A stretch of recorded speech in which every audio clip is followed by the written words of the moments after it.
Hello guys, may papakita ko sa inyo. Ito ay cucumber. Ito ay nilagay ko sa freezer. Yan. Ito, ililinis natin sa ating mukha. Yan.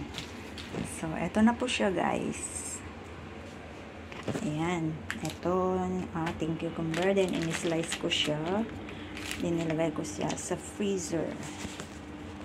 Yan. So, tayo po ay maglalagay. So, ito guys, tayo po ay maglilinis ng mukha. So, i-scrub lang po natin sa ating face. Ayan, punta tayo sa ating toilet. Ayan, so ganito guys.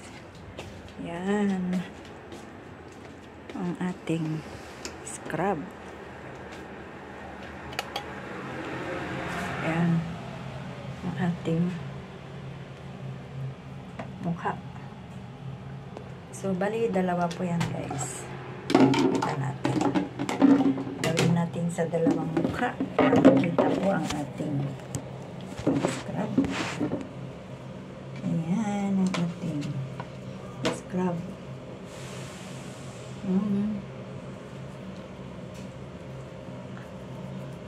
Para ma-refresh ang ating mga acne dyan sa ating mukha.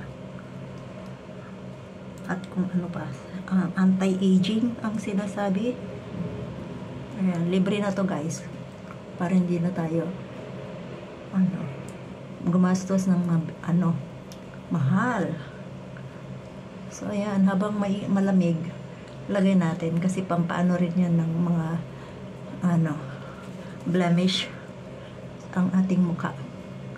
Yan, ito pa ang ating panlinis habang malamig siya, ang scrub. At the same time, yung ating nare-refresh po ang ating mukha.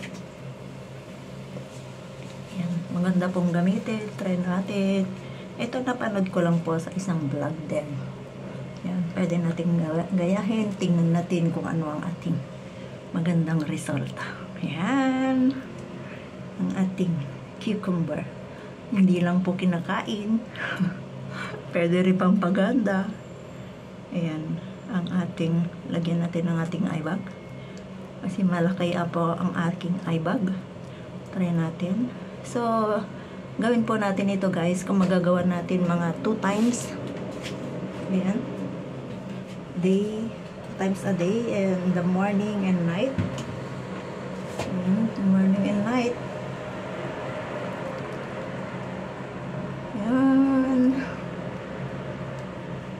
Ma-refresh. Ayan. Talagang naramdam mo yung ng mukha.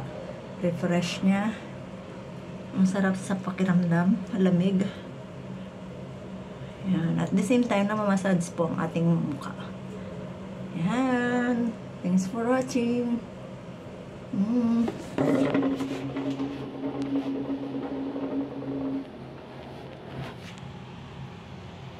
Ayan. Thanks for watching guys. Tingnan natin ito guys. Gawin natin everyday. 2 times a day, morning and night. Tingnan natin kung ano maging magandang resulta nito. Yan, maganda at mura. At the same time, mare-refresh ang ating muka. Para sa mga anik-anik dyan sa ating muka. Mga acne dyan. Bakbak. Yan. Thank you. Ang ating cucumber.